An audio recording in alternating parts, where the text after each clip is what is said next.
অনেকক্ষণ দাঁড়ানোর পর আমরা কিন্তু কিচ্ছু পাইনি, ভলভো পাইনি, ট্রেন পাইনি। একটা পাবলিক বাসে করে যাচ্ছি। তো কত ভিড়, মানে এই পাবলিক বাস বুঝতেই পারছো যে অনেকক্ষণ সময় নিয়েছে আমাদের, মানে লাস্টে বিরক্তি লেগে গেছিলো যেতে যেতে। তো যেতে ফাইনালি আমরা যেখানে যাওয়ার কথা ছিল ঠিক সেখানে পৌঁছে গেছি। বুঝতেই পারছো আমরা রয়্যাল এনফিল্ডে এসেছি, শিলিগুড়ি রয়্যাল এনফিল্ড ডিস্ট্রিবিউটারে। তো দেখে তো পুরো অবাক, অনেক অনেক মডেল ছিল নিচে। তো চলো ভিডিওটা কন্টিনিউ দেখো।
ছেলে প্রত্যেকটা গাড়িতে একটা করে চাপছে আর বলছে, "মা,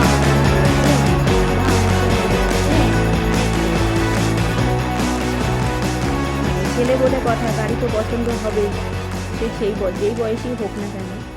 তো আমরা সব প্রত্যেকটা গাড়ি দেখছি, আর আমার ছেলে ভাবছে কোনটা নেব মা, কোনটা নেব।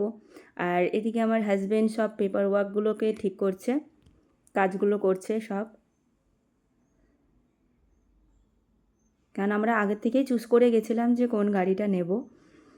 তো মনে একটা ভীষণ ভীষণ পরিমাণে একটা এক্সাইটেড চলছিল, যে ভেতরে খুবই আনন্দ হচ্ছিল যে আমরা নিতে পারছি আমাদের ক্ষমতার অনুযায়ী যে একটা একটা গাড়ি। ভীষণ ভীষণ আনন্দ হচ্ছিল যে তোমাদেরকে বলে বোঝাতে পারবো না।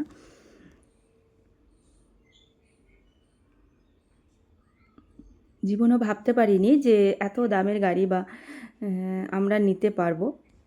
তো ফাইনালি আমরা নিতে পেরেছি, ভগবানের আশীর্বাদ না থাকলে নিশ্চয়ই কিছু হতো না। তো ওই দেখো পেপার ওয়ার্কে যা যা কাজ ছিল সেগুলো সব ফর্মালিটিগুলো পূরণ করছে।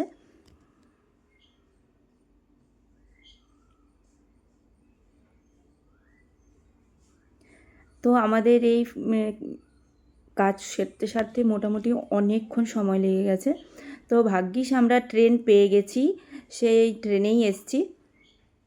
তো বাড়ি ফিরছি ভীষণ ক্লান্ত।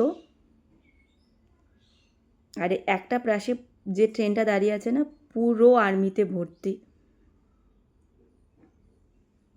আমার ছেলে খালি আর্মিগুলোকে দেখাচ্ছে, প্রত্যেকটাকে স্যালুট করতে করতে যাচ্ছে, গান দেখছে, ও মা এই গানটা কি সুন্দর। আর প্রত্যেকের কাছে তো আলাদা আলাদা গান, মা এই গানটা কি সুন্দর, মা এই গানটা কি সুন্দর।